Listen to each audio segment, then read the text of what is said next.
All right, so welcome to our fourth SiS Masters from Sports Innovation Society. Every week we speak with inspiring leaders who make an impact in the world of sport. This week we're very honored to welcome Vincent Gaillard. Vincent's experience in sport business is quite unique, plus 25 years, from NBA to a long and beautiful career at Coca-Cola Company, Sport Accor, and for the last 5 years, CEO at EPCR. For those who may not know, EPCR manages the Heineken Champions Cup and the Challenge Cup, which is at the end the best of European rugby for clubs. Vincent is also the co-founder of Sports and Sustainability International, SANSAI. So Vincent, thanks for being with us today. Thank you for having me, Arnaud. You're welcome, very much welcome. And first and foremost, how are you? How are you back in Switzerland with your family? I am confined, semi-confined, should I say, at home in Nyon, Switzerland. Not bad, not a bad place to be confined. No, that's true.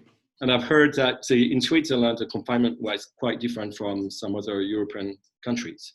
Yes, they've taken a relatively pragmatic approach to the whole situation. They've relatively well managed the situation, so it's been quite a flexible confinement. So by that I mean we've been allowed to go out, to run, to do all kinds of things for the last, well, since the very beginning, in fact. So no, all good. All good. And so it's reopening today, actually. So as we've said, you've got 25 plus years in the sport business. Let's go back in time. First, why did you start your career in sport business? There's many options when you do a business school, and you know. Yeah, there were many options. You're right. Well, I guess at a time where those big decisions on career direction get made, and as I was studying business, I had an interest in sport on the one hand. Right? I was playing basketball. I was watching NBA basketball more than anything else. And I had an interest in marketing on the other hand, but wasn't too keen to get into the marketing of, I suppose, classic consumer products, detergents or razor blades, or what have you. So somehow sports marketing seemed to make sense at the time. And the business was burgeoning, particularly in Europe. So that led me to do a relatively long internship at the basketball business unit of Adidas at the headquarters in Germany, where I worked on a new product line for street basketball. I worked on the first 3-on-3 basketball tournaments in Europe. Strange times when Bernard Tapie was the owner of Adidas. That didn't last very long, but that was at that time. So that was my internship. I then wrote a thesis on the integration of sports sponsorship in the marketing mix of companies. Got a good grade, and all that ignited a keen interest in sports management. I then went on to do a master's degree in sports management, and the rest is my career history with BBDO, 3 years at the NBA, 13 years at Coke, Sport Accord, and now EPCR.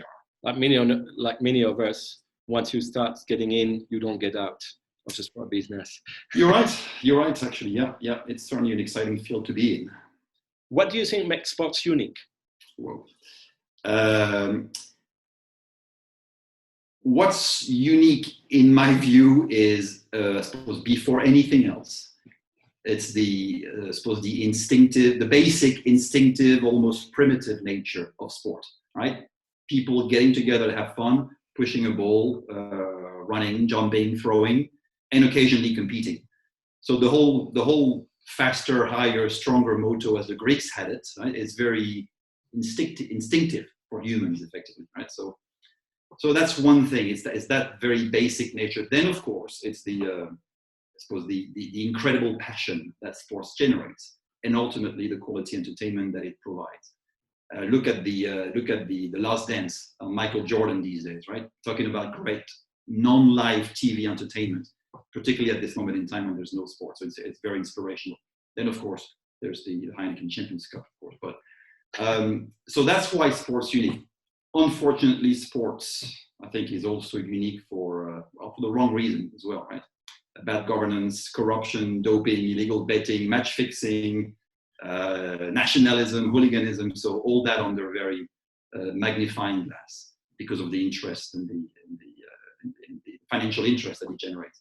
But I'll keep to the positive. The great stories that sport generates in absolutely all sports, how it helps social inclusion, how it helps health, human rights, gender equality or peace even, if not yet to the extent we would like. It's all very, very positive stuff. So bottom line is there's nothing, in my view, nothing except music possibly that comes close to sport in terms of a positive passion point on a global level, across continents, across races, genders, and ages. That's it, in short. In long, perhaps. Yeah. And it's very much a reflection of what humans are, on the good sides and the bad sides. Yeah, that's it. You were speaking about Last Dance. Have you seen on the 24th, Lance Armstrong is launching his documentary on ESPN? I did not know that. I don't know if I'll be watching that. Maybe I will. I don't know. What I'm certainly going to watch is the last 2 episodes of The Last Dance. So I'll leave it at that for now. The rest we'll see. Yeah, it's a question of ethics. Do you want to watch and create views on that documentary or not? Not easy. Yeah. Not easy one. We'll see. Yeah, you're right. How do you see the growth of sport business? Well, sorry. Since you began your career, the world has changed a lot in many ways. Everything goes quicker. But what do you think as the global trends that are impacting the world of sports, whether it is positive or negative, but what are the global trends that have a strong impact on how the sports business is now, today? I suppose I can certainly talk about some of the trends that I have been observing until the Corona crisis hit. So I feel more changes are about to come in the post-crisis era, right? And of course, there I don't have a crystal ball, though we start seeing some signs of what might happen. But in positive trends, mass grassroots participation growing around the world, a higher awareness for social impact and for purpose, slow, but getting there, right? More, I might surprise some, more penal investigations in corruption cases, right? Sport getting better at combating doping, still slow, not good enough, but getting there. Massive innovation, of course, not always good, but certainly some positive innovation that allows fans to engage better and in a way that reflects today's consumption habits. Stats or immersive technologies or on-demand, what have you. Non-live sports stories, documentaries like The Last Dance. Obviously, smarter and more sophisticated sponsorship as well, right? We're seeing best in class here, if I may, Heineken. Heineken Champions Cup history for a quarter of a century. I'm mentioning it not because it's who I work for, but it's a quarter of a century partnership. And it's unique enough these days for it to mention. It's a brand that has stood behind a competition through ups and downs, frankly, mostly ups. But so anyway, all these things there's a lot of positive for sure. As you said, there are a number of many negative trends that we've seen over the last decade or so, right? The rights piracy. I look at what's going on in the Middle East and North Africa region. The Qatar blockade and how it affects beIN or other broadcasters in that region. That's not good. Technological and genetic doping, proliferation of events with obviously environmental impact growing, addiction to media rights revenues, while the media rights inflation is really not sustainable in my view.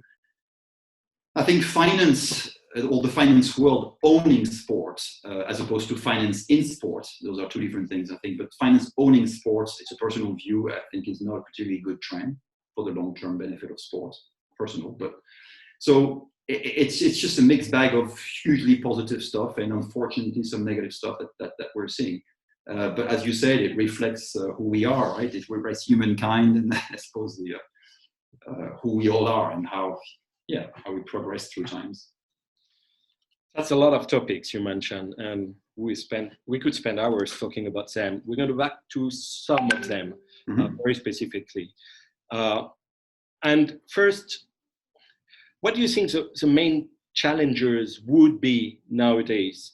I suppose it's combating this negative and increasing the positive impact that you've mentioned. And how does the crisis has impacted or increased or maybe speed up? I believe the crisis has speed up a lot of what was already happening. I think it's very fair. I think we were slowly but surely getting to a general sense that sport has to live in the real economy, right? First and foremost, live in the real economy and being more conscious of, the negative impact it creates and so on. Clearly what you're seeing what's happening now with the crisis, the sudden interruption of the just-in-time flow of media rights revenue that eventually gets used to pay for players' salaries, players on technical unemployment, clubs at the risk of going bust and so on. It's not good. So I think hopefully there will be a benefit of this crisis is to kind of force sport in general, and certainly those sports who've been living outside of the real economy, to readjust readjust, I think is the right word, and be more conscious about the mixity of their business model, about the social impact they have, and so on. So, yeah. Yeah, and a lot has to do with, obviously, with the business model, traditional sports business, media rights, sponsorship, game day incomes mostly, and some others. And it seems as a growing, when you were mentioning finance owning sports. So what do you think about the role of private funds, VCs in the sports industry? What impact does it have on governments, on big organizations? I think I gave a hint on my views on that. I think it's, in short, I am not a big fan of money owning sport. I am happy with money in sport, and I've been part of that, clearly, certainly with Coca-Cola or certainly with the NBA and so on. But so money in sport is a given; it has to happen, right? Money owning sport, I think, certainly when it has a majority ownership and is able to control the destiny of that sport, if you're in whatever shape or form, I think it's problematic because there is a relatively obvious conflict that gets created between what typically is the relatively short-term objective of the money world, right, of finance in general, versus what should be a long-term objective of growing a sport with all the right thing that this means. So some level of incompatibility here, I think. Yeah. How do you manage this short-term versus long-term? Yourself, you're a CEO and successful CEO.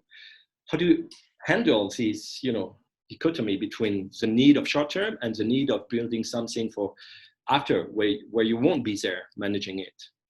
I think it's probably fair to say that this is the biggest challenge that I would face in my role, and I think many others in my position face the same. Is on the one hand, although EPCR is not really here to grow the sport, that's not really our agenda. We're here to provide great professional competitions, but we have a role, right, in growing rugby somehow, at least in inspiring kids to get into rugby. But point being is the dichotomy, as you said, between the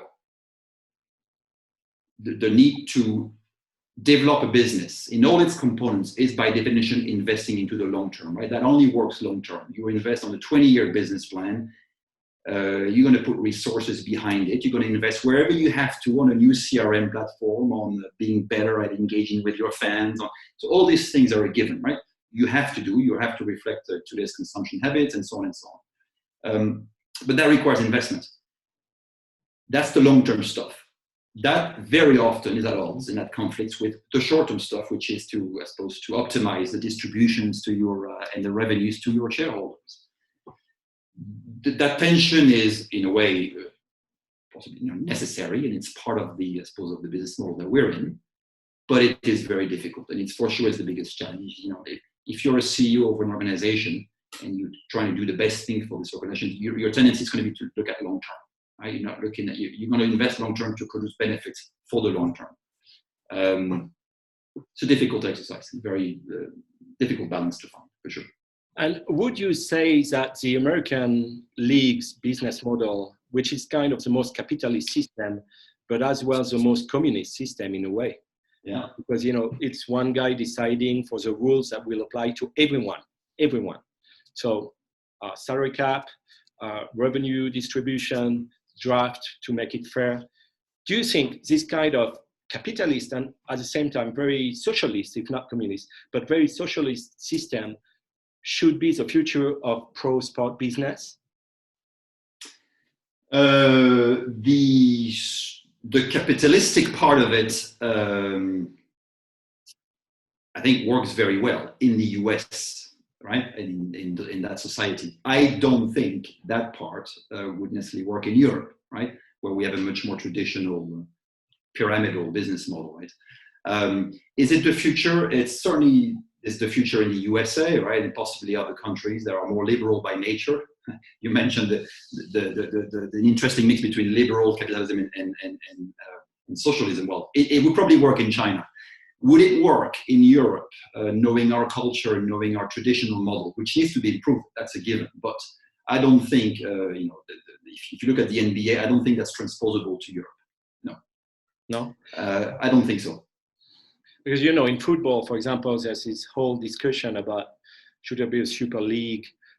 Sometimes we think less is more in terms of business. If you've got less stakeholders, so shows the entertainment part can be bigger and spread, and have some kind of distribution models to the amateur world.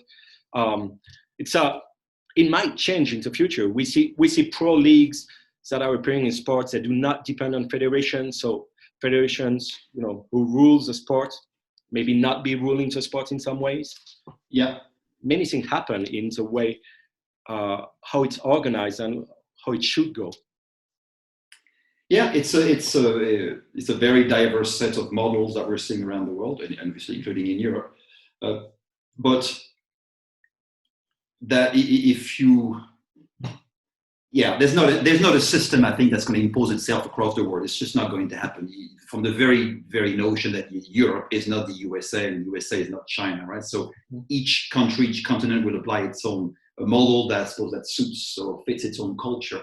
NBA works very well in the US.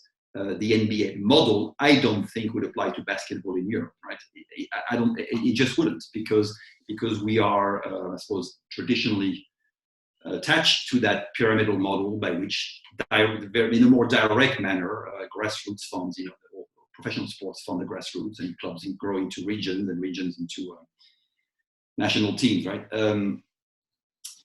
So there's not a one-size-fits-all thing, I think. No, for sure it's not, but okay. We've seen with the crisis that amateur sport is in big danger. Amateur sports is made of local initiatives, no media right, no sponsorship for most of it, a lot of volunteering for people, and it's going down.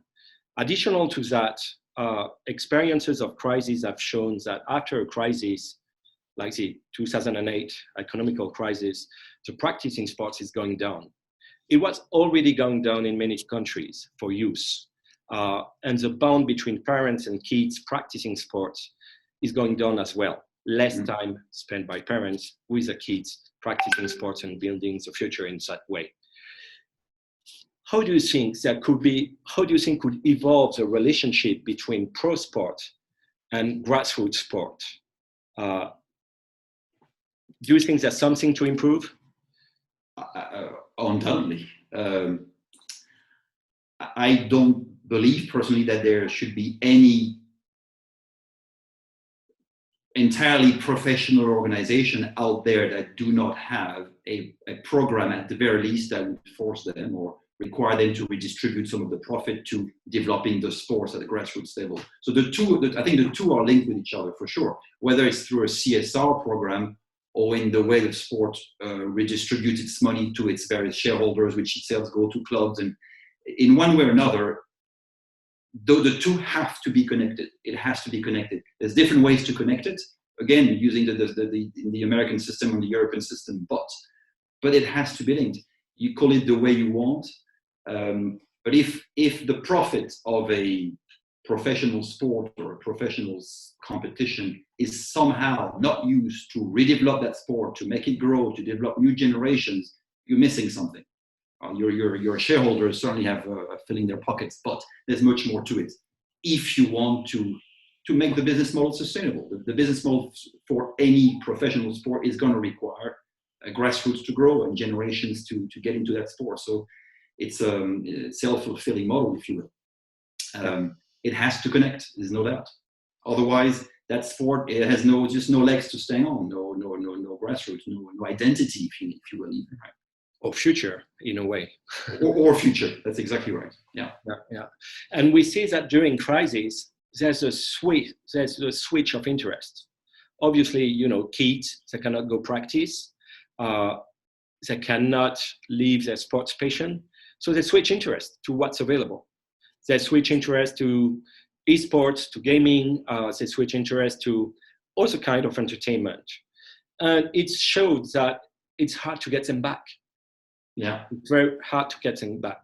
This leads me to a question on the relation between esports and sport. I mean, it's a very common question, but do you see esports as a danger? Do you see it as an opportunity for sport?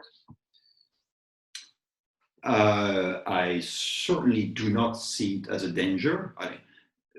No. I cannot see it as a danger.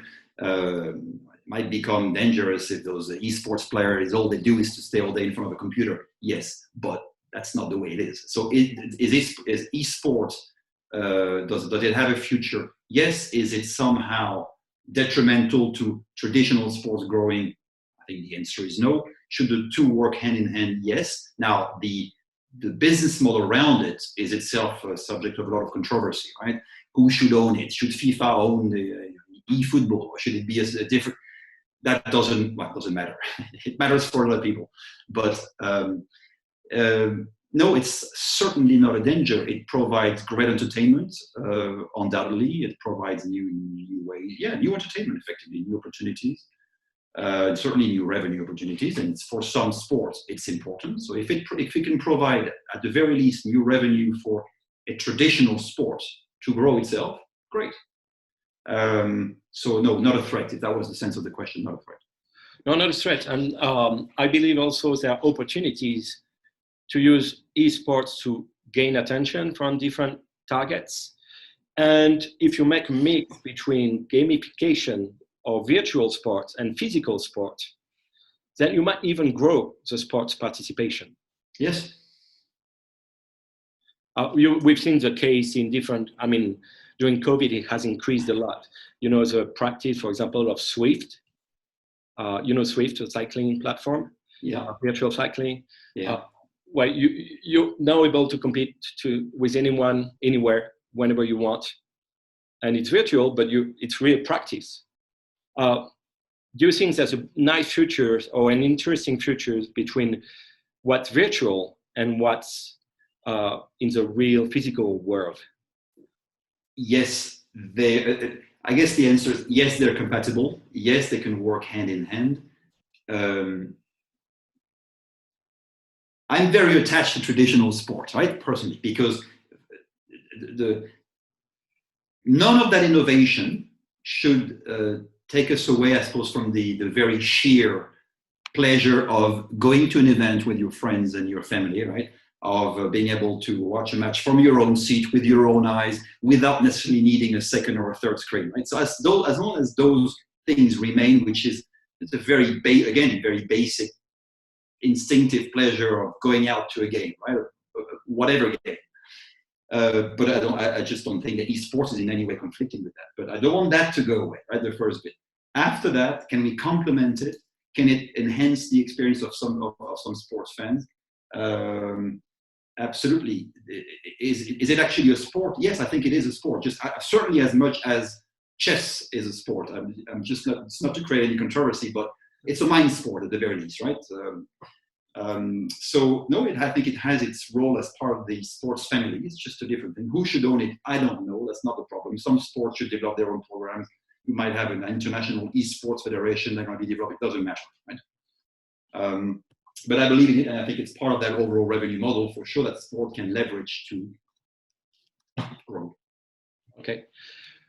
No, it's going to be a tough crisis. It's going to be a crisis.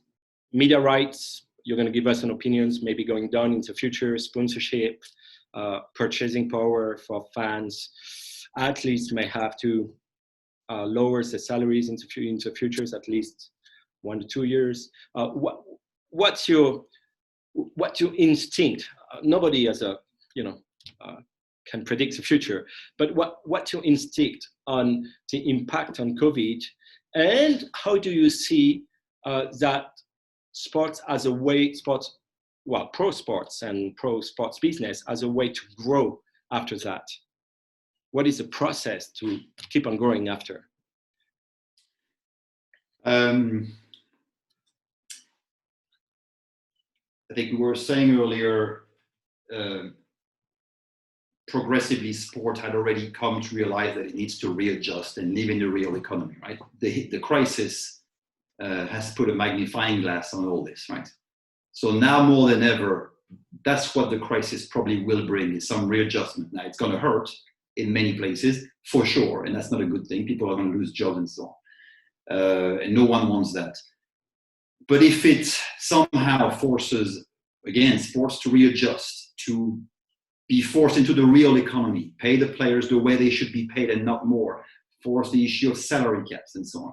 If you look at I think I've used the time before, if you look at the situation now when the just-in-time flows of media revenues going to player salaries suddenly gets interrupted. Sports have no cash reserves. Players and athletes are now on technical unemployment. Clubs at risk of going bust, not good. There's exceptions to that, right? The IOC and FIFA or UEFA who have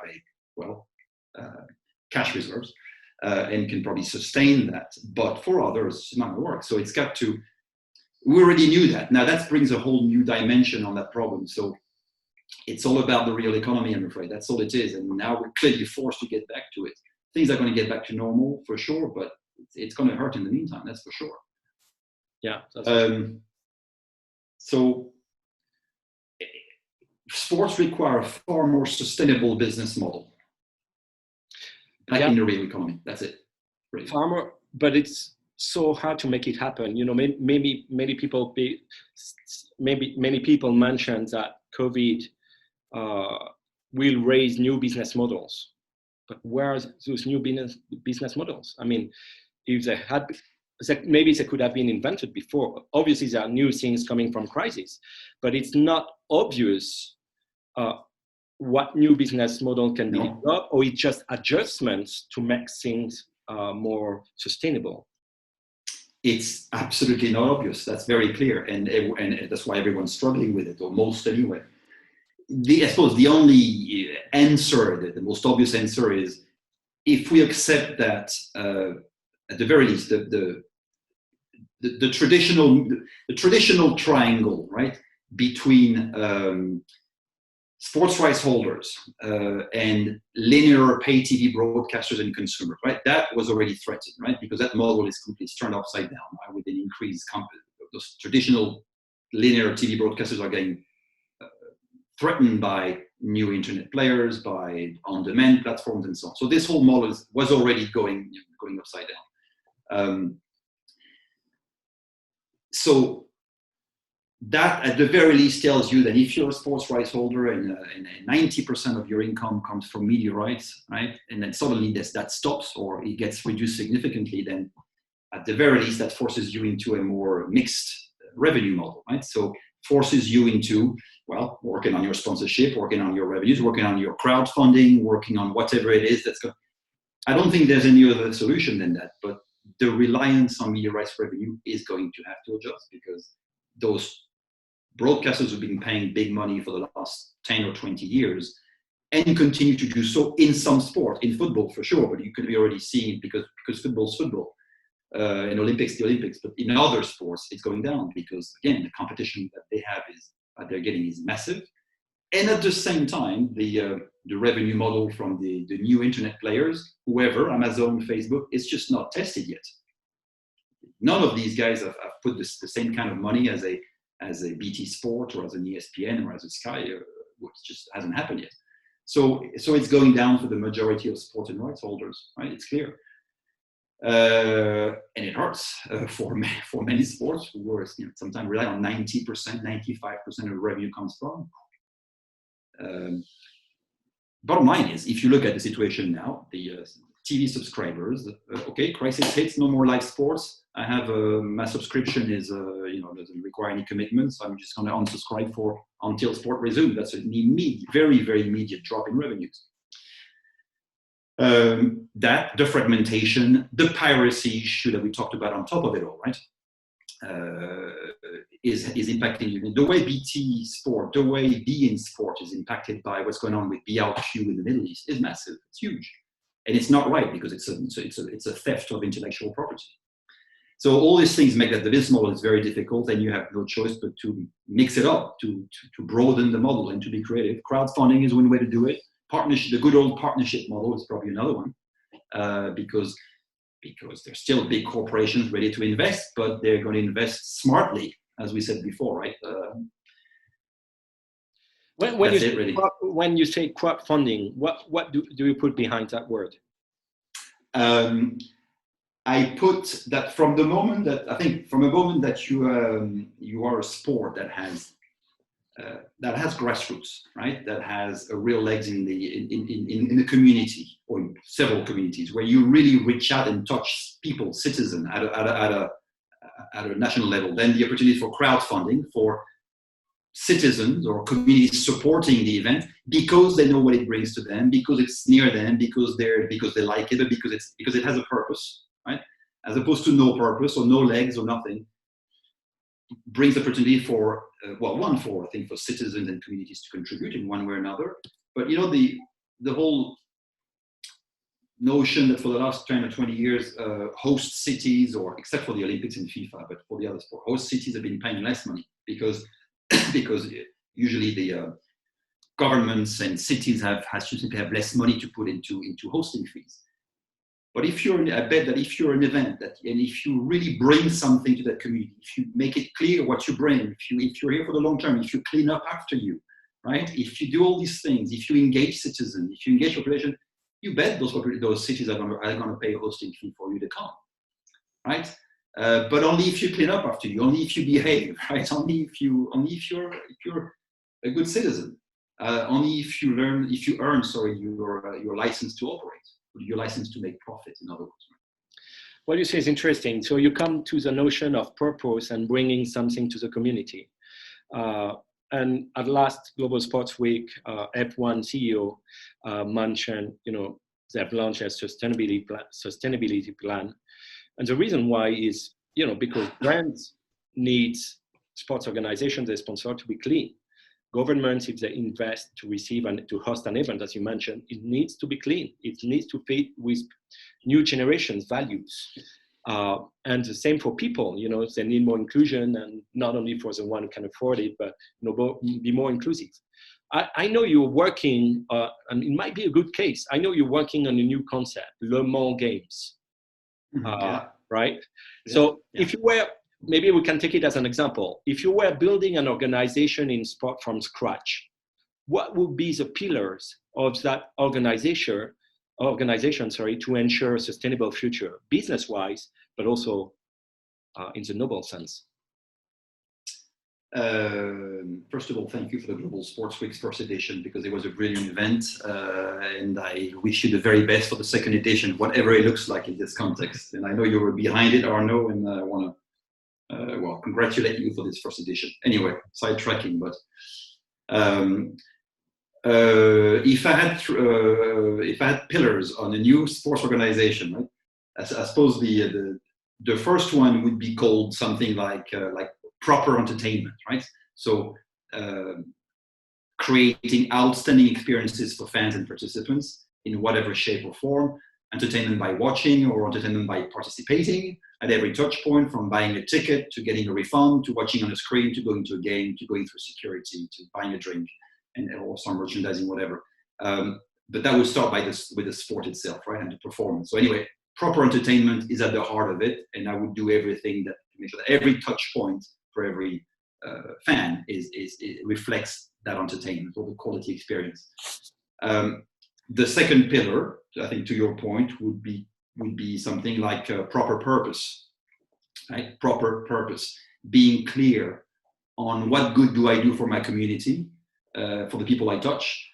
How do I engage with neighbors and citizens? What do they get out of me being here? Am I a responsible citizen? How do I learn my license to operate and to profit? How do I contribute to the greater problems of the world? And rumor has that we have a few. it's fundamental. If I was to build something from scratch, that purpose built would be at the heart of it all. Because I am absolutely convinced that this is going to support your business model, not the opposite, right? It's going to support your commercial model. Precisely. And the third model, because money has to be part of it, the third pillar would be something like a proper revenue model. And that is what we talked about earlier. It's a very mixed revenue model, one that goes hand in hand with purpose, starting with a set of funding commercial partners that buy into the vision, that stick with it, not for 2 or 3 years, for 25 years. A revenue mix that's not entirely relying on media rights, we touch on that, where host cities and communities are contributing because they understand what you deliver to them and that you clean up after you and stuff. So that's it. So it's really, if you combine great entertainment with a real purpose and a solid business model behind it, that's it. You have your great organization. That's it right there, I think. I've been working with you if you have it, my friend. the Le Mans games, which doesn't exist yet, it's only on a piece of paper, but would be that, right? It would be that. Without going into detail, but if I suppose the vision for this thing is an event that is reasonable in scope. It's across just 4 regions, right? Those neighboring the Lake Léman, Lake Geneva, for those. So relatively clearly identified area, anchored around a specific area, which is the lake and the surrounding mountains. So very defined, where you have lots of communities, right? Geneva, Lausanne, Lyon, Montreux, Thonon, Evian in France, and with very, I suppose, low impact water sports or mountain sports. But all, of course, with a real purpose where communities participate. So it will be a combination of grassroots and elite. But it's reasonable in scope, and it doesn't rely on 90% media rights to survive. It relies on communities to engage, on host cities to compete, to host whatever, the paddling, the stand-up paddling competition, or sailing, or mountain biking, whatever it is that you end up doing. But something that has roots, and that makes sense. To a community, at least. Do you have a good example in mind of something already existing? Or not? Do I? Yes.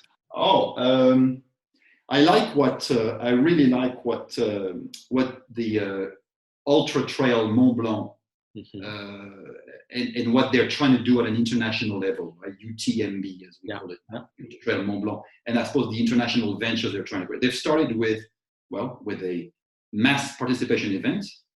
Right? In a very defined city called Chamonix, hiking on the Mont Blanc and all the stuff that comes with it, crazy stuff, but still hugely popular. And so that makes sense to me. What they're trying to do is to replicate that, and that's hard but replicate that same concept in very, in areas of the world that have a strong culture, a strong identity, right? They're trying to replicate that in Ushuaia, or in the west of China near Tibet. And I like the idea but what they do is they bring a set of standards. They bring a concept, which I think has all the potential for communities to invest. I think there's many other models, but I like that one. It's nearby in Chamonix, and I think it's great. When you speak about standards and when you speak about purpose, part of the purpose a lot of time is meant by sustainability, with the 3 pillars: economic, social, and ecological. Do you think, if you had to set an agenda for the world of sports, do you think it is possible that one day everyone gets together and finally, I would say, an agreement on what should be the standards for a sports event or sports organization? And if you don't fit with that, then the rest worth nothing. Is it going to happen? Is it going to actually happen? Is it the question? There certainly are plenty of good initiatives and certainly plenty of organizations. The UN is one of them at the highest level, right? They have a sports agenda, and they have sustainable development goals that apply to sports. And you have great NGOs like Sensi. Thanks for bringing them up. Back to that. Okay, fine. So I'll leave that for the next question.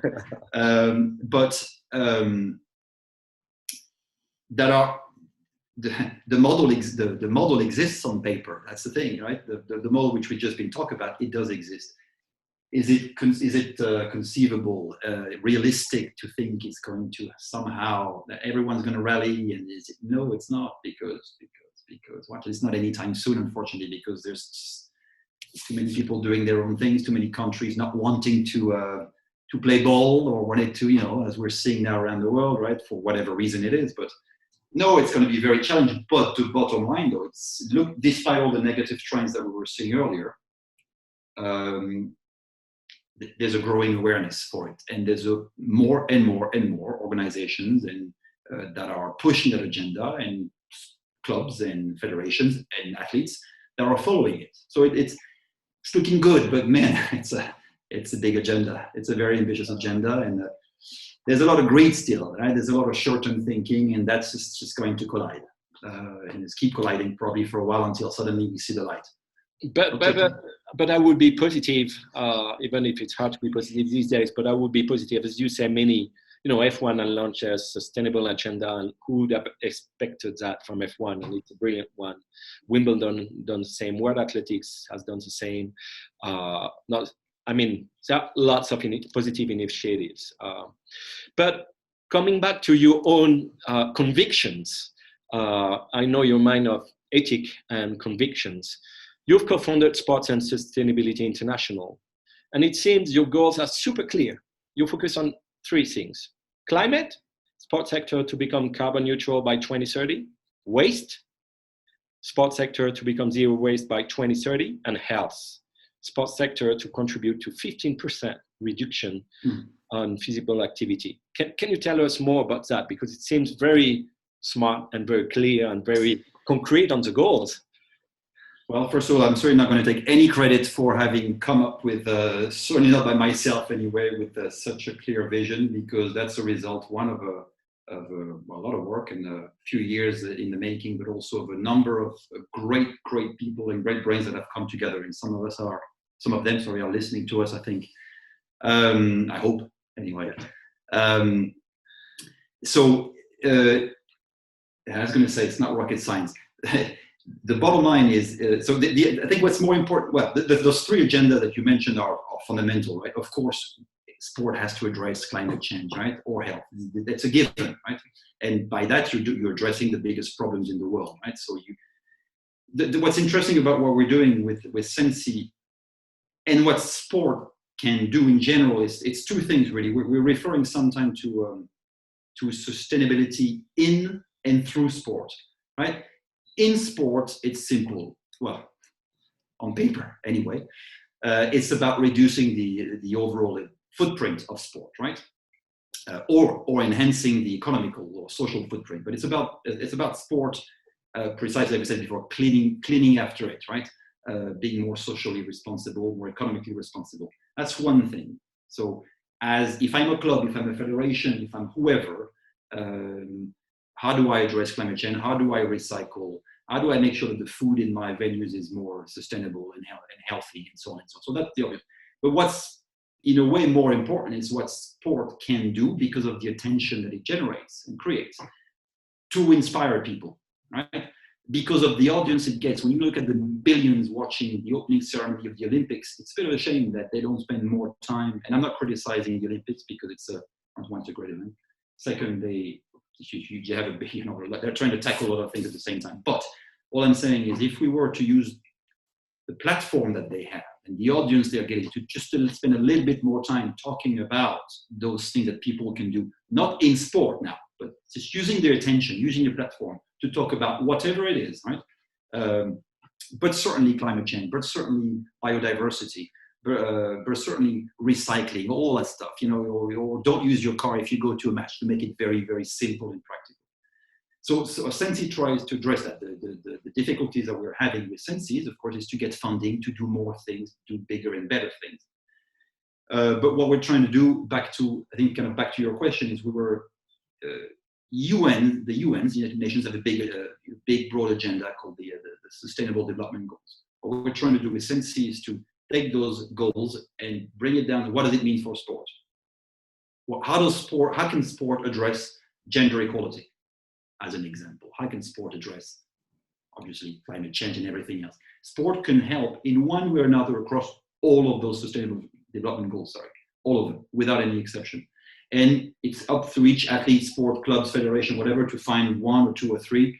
You know, if you're looking at rugby, we are behind on environmental stuff, on ecology. Why? And there's no excuse for that. We should be much better at it. And when I say we, it's rugby in general, but it's certainly EPCR. We need to get better at it. We're on it, but it takes time.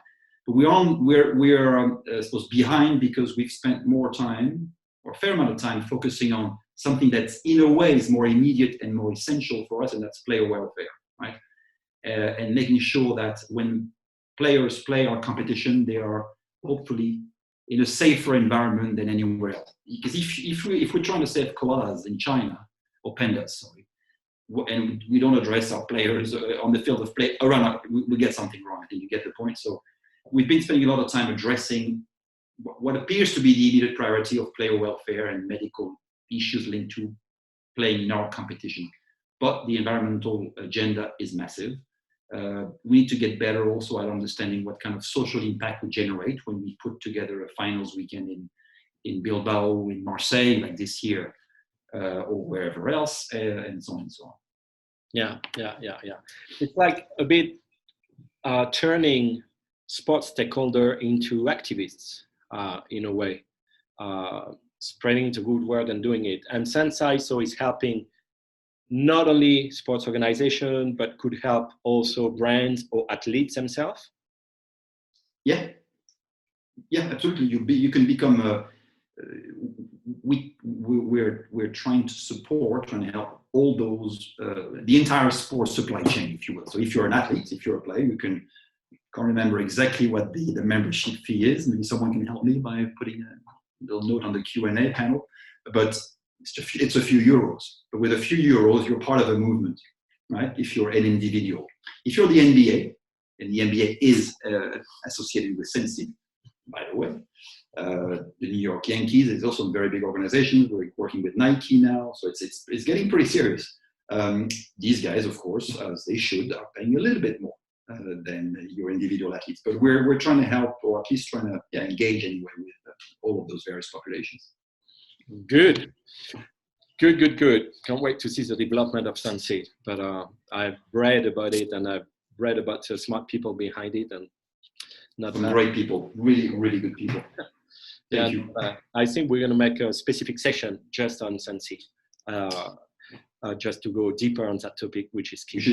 You should invite our president, amongst other people, but our president is Julia Palais, and she's the head of sustainable development for Formula E. All right.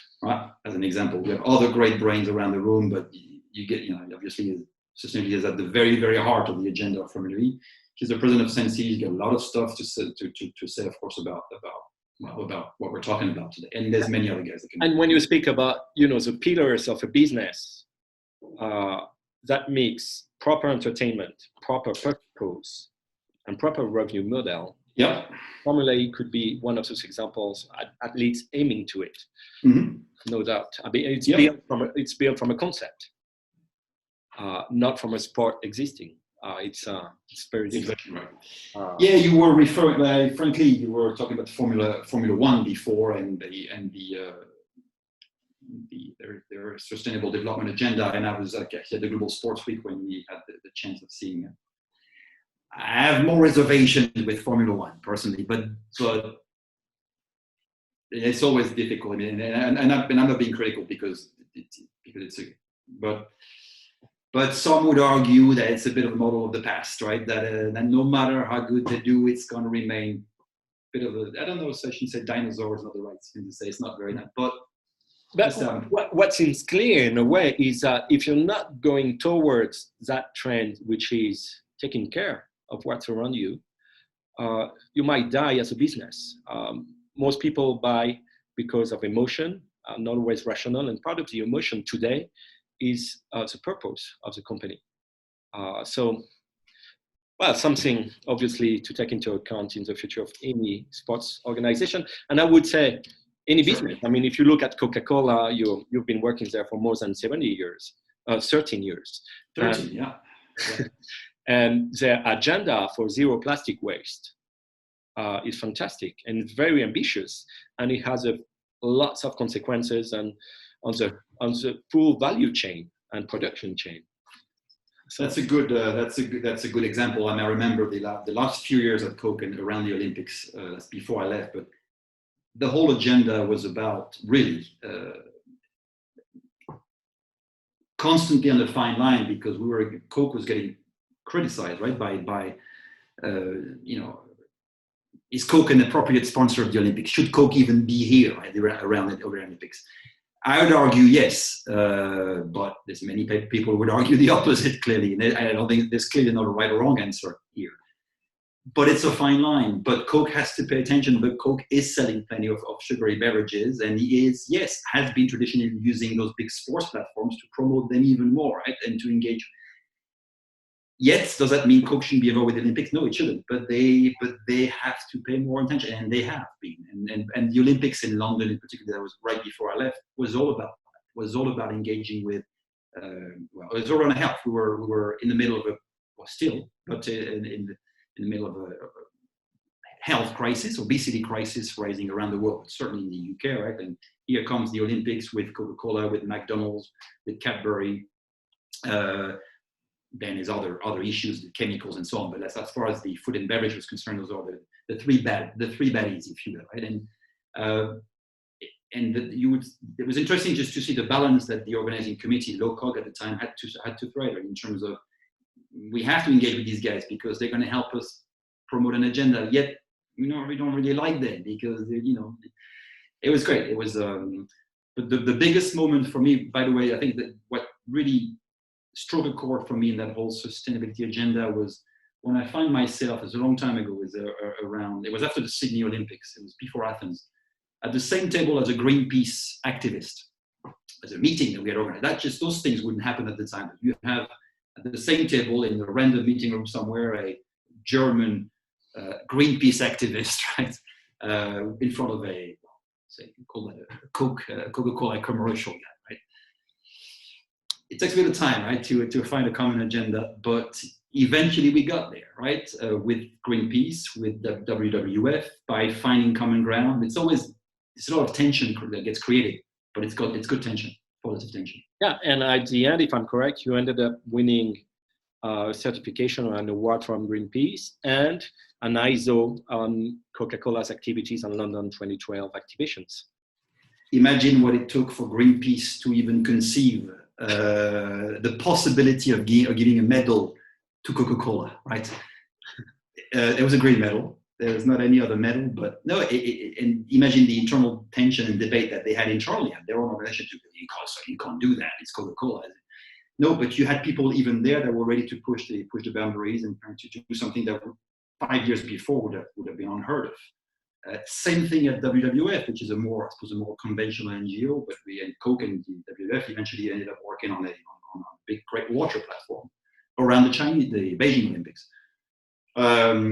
Interests meet sometimes in a bit of a strange way, but that to me was where that tension around the table is exactly what led me to get more involved in that field. Yeah, and that's where innovation starts, when you have people starting conversations instead of having, activities before. If you start having a conversation, that you can eventually start building something, which did not happen with Total, the oil company, in Paris 24, and the city of Paris. And people who are a bit, yeah, you're right. And people think, okay, so Coke, we could do without Coke, right? But they're there, right? So they're here to stay. They're not going to go away. So let's engage. Okay, so we engage. And I'm sure the people at Coke could have done without Greenpeace, and Greenpeace, and complaining rightfully about the greenhouse gases contained in the Coke refrigerators, who are all over the world, right? All over the world. Well, that tension forced Coke to change its gases in its refrigerators, and it forced Coke to get better in water management, to having to justify how much water gets consumed to produce 1 liter of Coke with sugar in it. Yeah. There And you I go. guess that Exciting stuff. tensions is the powers that have consumers Absolutely, absolutely. and fans when it comes to sport. Yeah. Because at the end, if you go to if you follow something or you go to a stadium, that means you stand for the values that it represents. Yep. So You said it all. Huh? Tu as raison, mon cher Arnaud. All right. So we're going to close that first session with a few questions. Meanwhile, guys, if you have questions, please write down on Q&A section on the top bottom down of your screen. So that section of flash questions is very much inspired from James Lipton, from the one who created the Inside Actor Studio interviews. So they're fantastic. So Vincent, what book do you recommend to people? Sorry? What book do you recommend to people? No, not 1984, no.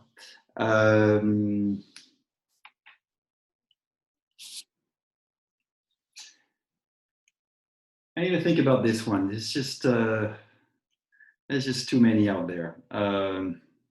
Too many good books, I mean. Can I think about that one? Yeah, sure. Let me think about that one a bit. What is the most beautiful place you've been to? Wow. Can I think about that one? No, Vancouver, British Columbia. Oh yeah, fantastic. What's your favorite word? Word. Yes.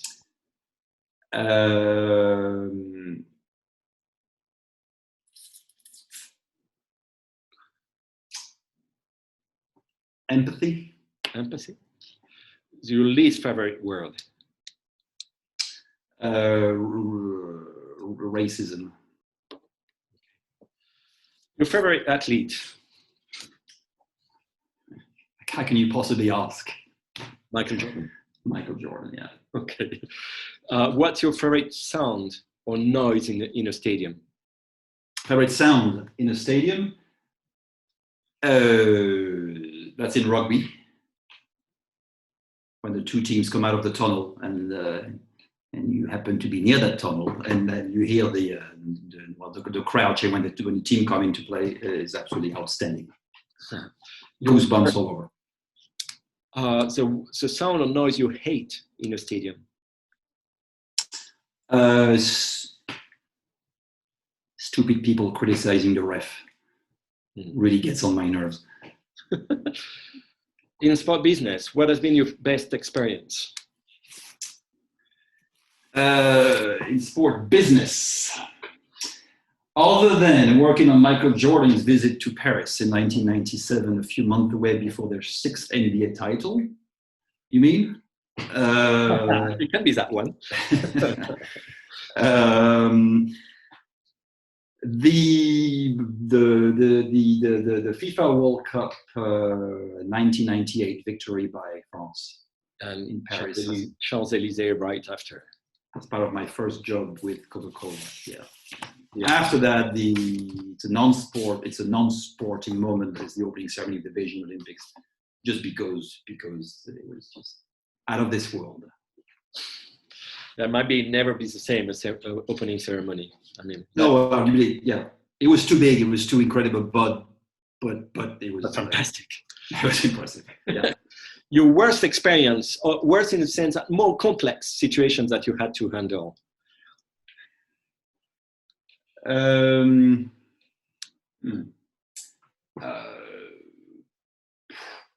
Probably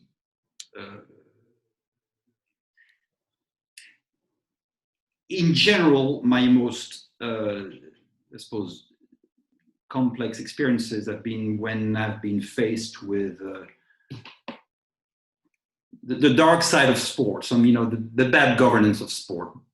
People that are a bit shady in sport. And there's many of them around, right? Not at EPCR, not at Coca-Cola, not at the NBA, but there's a few around. And then, of course, you come across those people here and there at times, right?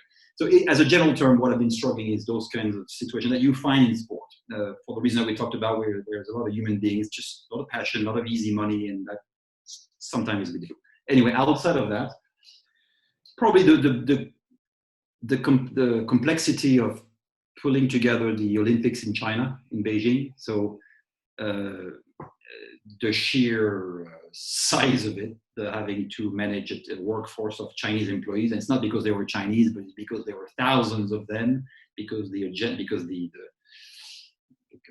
complexity of the event we're trying to put on was just in the financial interest for Coca, and it was so the complexity of it all, not necessarily operationally, but in terms of public relations, having to manage, the crisis, PR crisis around Coca-Cola, supporting the Chinese agenda against human rights, all this kind of stuff. So it's a mix of operational complexity of being in China. It was difficult at the time and so on. So yeah, sorry, it's a long answer. Beijing Olympics.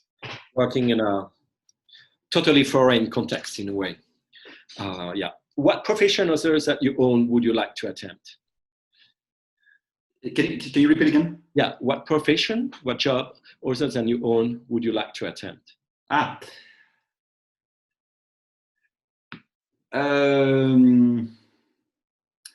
Well, whoever runs sports or the sports agenda at the United Nations. Or the CEO of the International Paralympic Committee, or those kinds of sports. If heaven exists, what would you like to hear God tell you when you arrive at the gate? Not on the religious side, obviously. But yeah. What would I want God to tell me?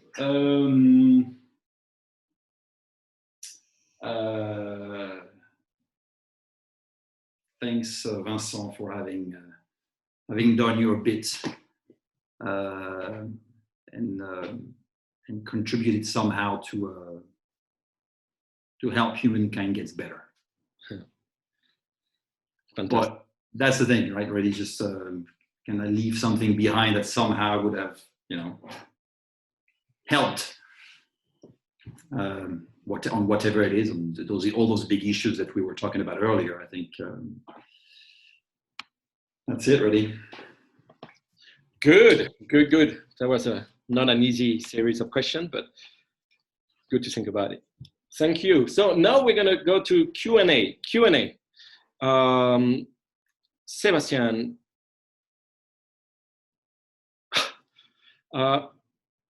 Sebastian Governs, considering that esports is a sport, how would you justify that music is no sport?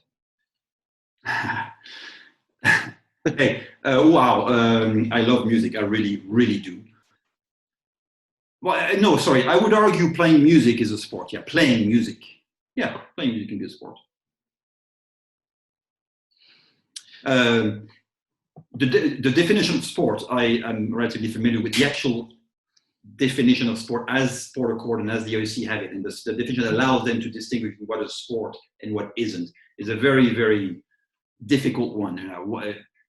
Is fishing a sport? Is chess or bridge a sport, and so on?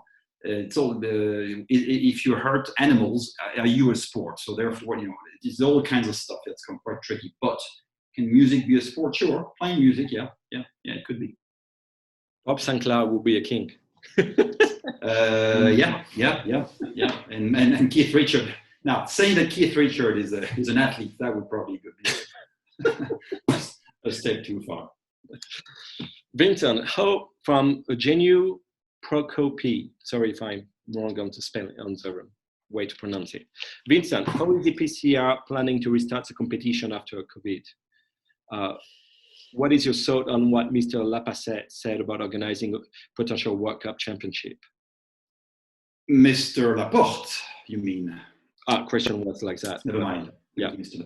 Yeah. How do we remain very committed to conclude the current season, which is meant to conclude in April and May, right, with our finals in Marseille. We remain committed to conclude it.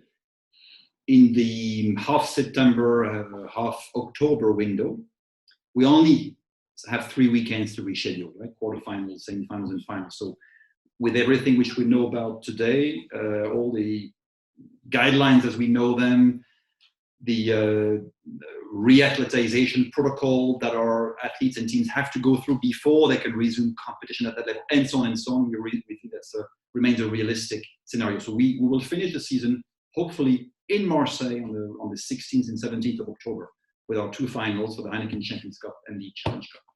And then we are likely to have a reduced season next season. So we're going to, most likely anyway, reformat the competition as you know it, which is now across 9 weekends, is likely to go on an 8-weekend basis only, because everyone's going to have to give something, because obviously the time's compressed.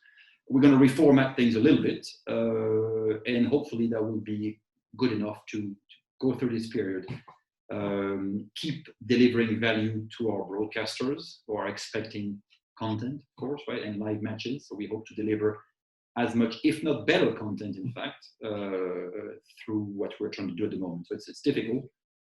That's how we've adjusted, and that's how we've reacted. At the meantime, we've also adjusted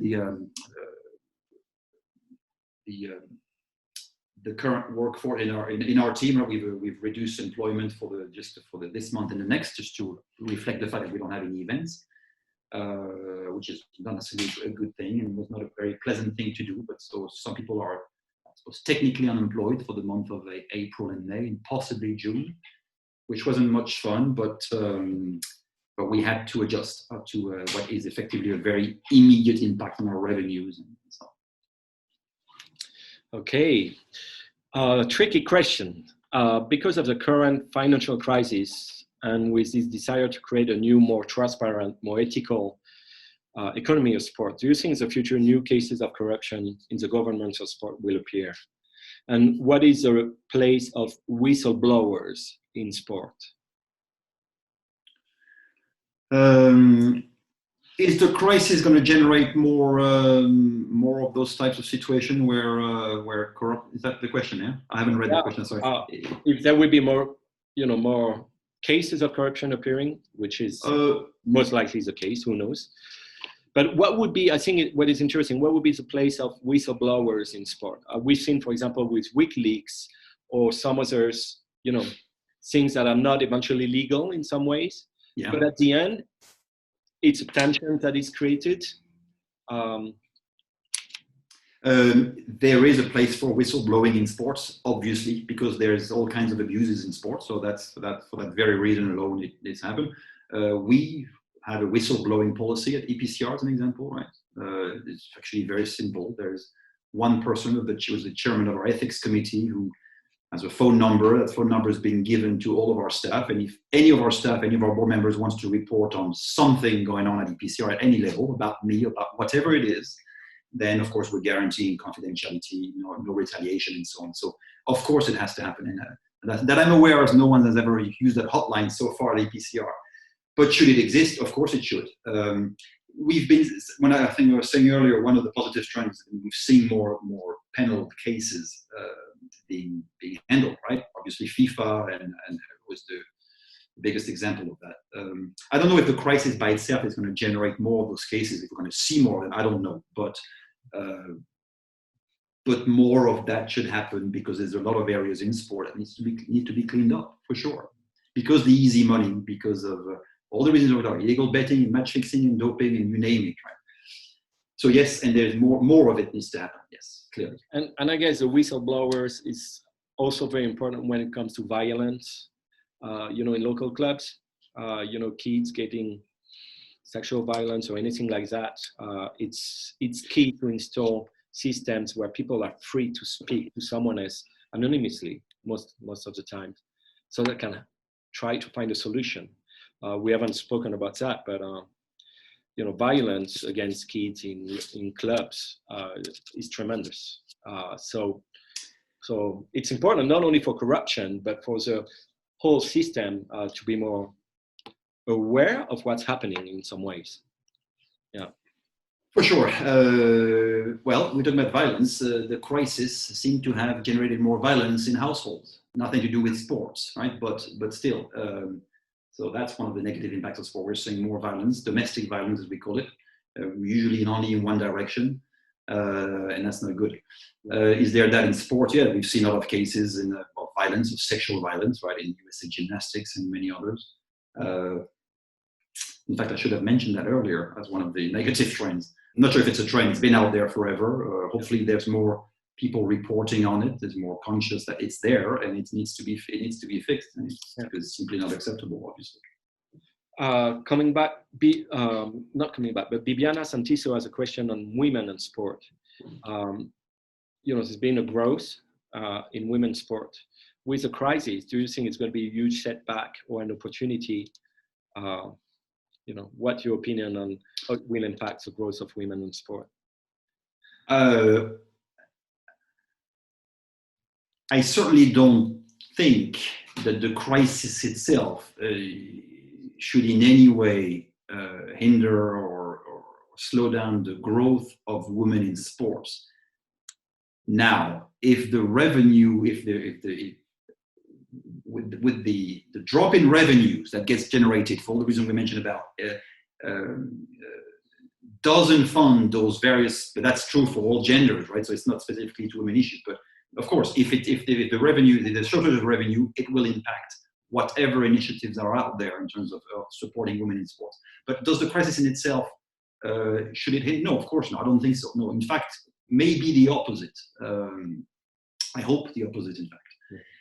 Now, is it necessarily going to help making commercial models of women's sports in general more sustainable? That's difficult. We already, unfortunately, at least in some sports anyway, it's difficult for you take rugby, for instance. There's great participation or greater participation of women in rugby, right? In grassroots at a number of levels, but not to a point that it's commercially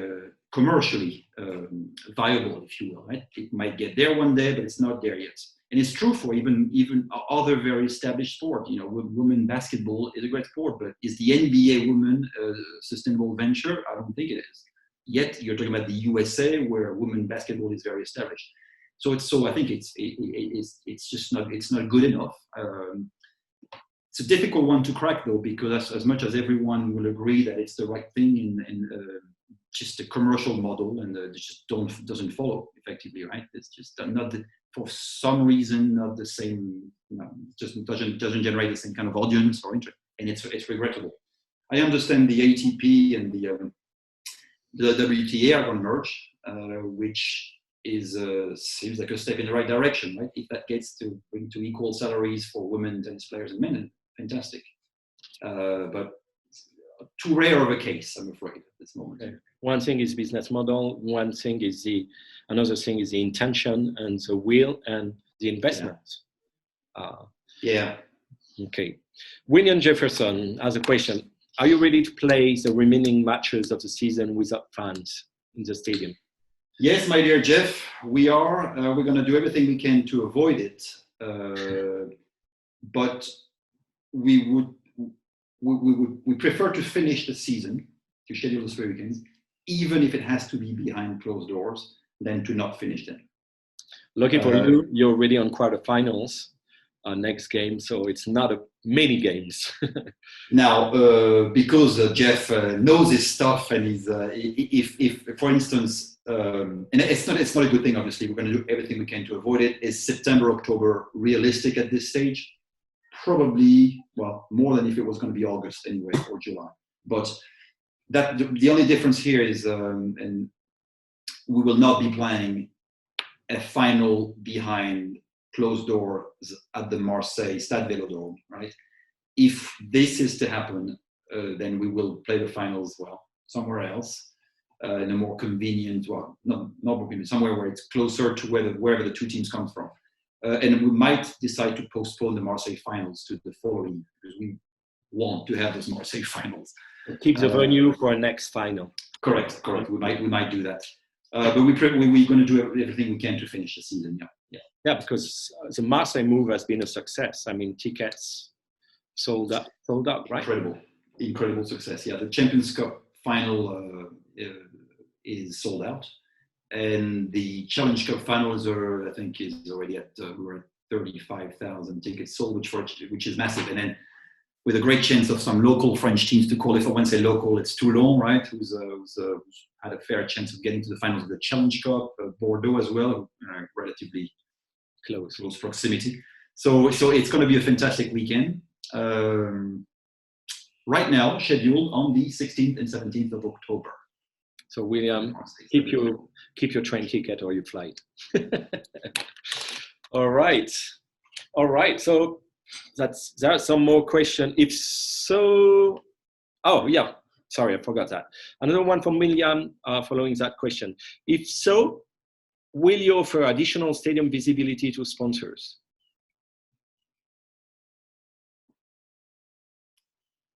Say again?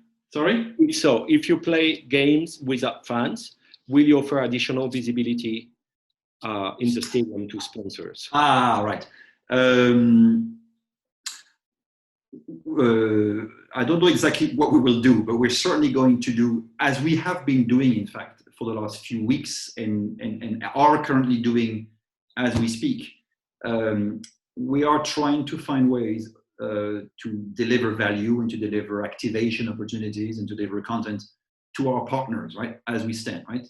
Our broadcasters, we're helping them with our archive footage. We're working with Heineken on great activations, on Heineken memorable moments, on the Heineken Rewind program, where we're showing a lot of archive, a lot of historical. And we're doing podcasts with players who are now sitting at home doing nothing, right, or little anyway, because they can't resume training. So we've been producing a lot of content precisely for the objective of delivering value and allowing our partners to keep engaging and activating. So it will be true for the finals. In whatever shape or form, we will make sure that if there are no spectators in the stadium, we try and find a way to compensate that in the best way we can. Yeah, for sure. That leads to a question from Edgar Valero. Can we expect stadiums of the future to be just like TV stages without fans? Certainly hope not. Very clear answer. Let me qualify that answer. As much as a stadium should be TV friendly, and many of them are, of course, right? As much as it should be built with TV in mind, with everything, right, that this requires. What I certainly don't want to go away, I thought I made that clear earlier, is I don't want whatever innovation, whatever to take us away from the sheer pleasure of going to a game with friends or family and buying a cold beer or a Coke, sitting in a seat, commenting on the match, because it doesn't get any better than that at the end of the day for me. Whether it's an NBA match, whether it's the Heineken Champions Cup final, that simply can't go away. Because if we lose that, and if everything remains virtual through a screen, second, third, whatever, fourth screen, whatever, that's it's not good. Hologram. Go back to, or hologram. I mean, I love Michael Jordan, but I wouldn't like to see him in a hologram. That just wouldn't cut it for me. So, and I can apply that example to many other athletes. Good. Jennifer Doherty, sorry. At some point, the sports industry responsibility of being socially engaged trickles down to athlete participation. What are your thoughts on addressing those athletes who just want to play, as well as teams and agents who don't consider community involvement a priority? Can if you allow me, I'm going to take the Michael Jordan example again, because something I hadn't fully registered episode, whatever it is, 5 or 6 or 7 of The Last Dance. He's been under serious critics. Yes. For not supporting a black, what was he? Democrat. Democrat, of course, yeah. Under a lot of pressure and for government. Sorry, for the government, correct? Yeah. So huge pressure, and it's understandable. He had the answer he gave was, I think, something to the effect of, I just can't. All my energy is going into basketball, and that's why I win this game. Right? I can't. In other words, I can't handle anything else. That's where my energy goes. In a way, you have to respect that. It was because that worked for him clearly, and it worked for basketball as a whole because he's the best basketball player of all time. Is it good enough? No. Had it not been gambling in casinos once in a while, I would have taken that for an answer. But in that context, if you have the energy to go gambling, not to the level that might have been set, because I don't think that's what's the case, but then you have the energy from the moment you believe in the cause, which looks like he did at the time, right? But again, I don't. Everyone has their own, opinions, number of things they can handle, whatever. I don't necessarily want to be critical, but I think it's a missed opportunity if you have such an audience, if you have such charisma or such whatever, to not engage on something good, whatever that is. And it could be a number of things. It doesn't have to be climate change. It doesn't have to be anything as big as that. It could be anything.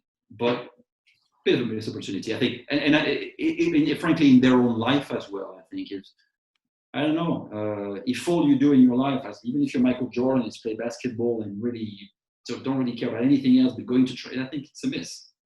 Yeah. And maybe we can only respect because it's anyone's decision to do whatever he wants, as long as you don't harm people in some ways. But what was very, very much not good communication was saying, blacks and whites are buying shoes.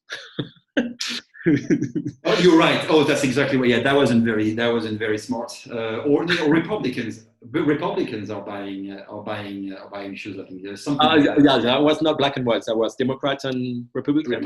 Republicans are buying shoes. So that hasn't gone down very well, and you can see why.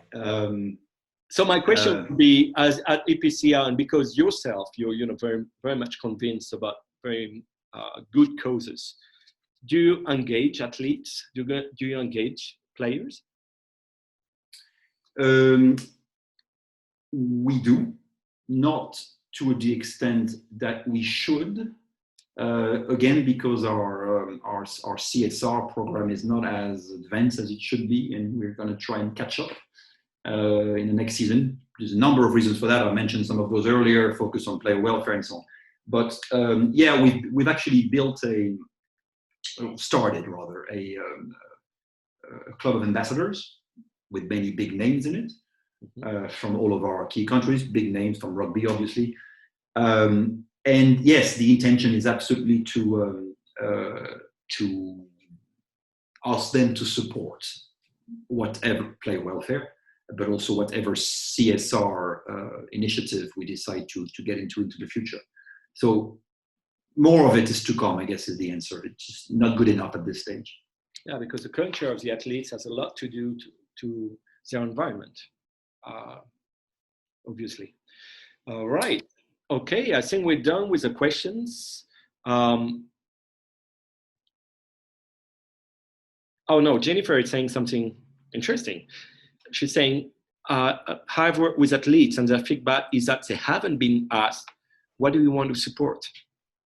That goes with the culture of where you play, and that goes also with the pillars of the organization. When you have a purpose pillars, there's no way the relation with the athletes is not also focused on the purpose pillar.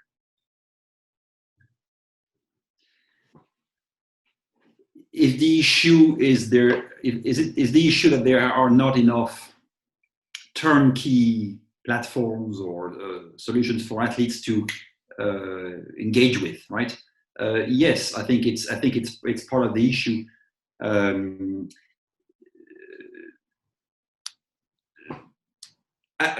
The athletes should be focusing on training and competing. So therefore, we have to make the job easy for them. But there's a lot of them out there who have that sensitivity, right? Any athletes in the world would require clean air or clean water or whatever it is, right, to function. But of course, they need the ways to engage, right? So I think whoever provides that, right now the IOC has been working on that, on the way to engage athletes, for instance, or on the Youth Olympics, as we saw in Lausanne recently, for instance. We need to create more opportunities for them to engage in meaningful ways, so they don't have to waste their energy on just trying to figure it out by themselves, because they have other things to do.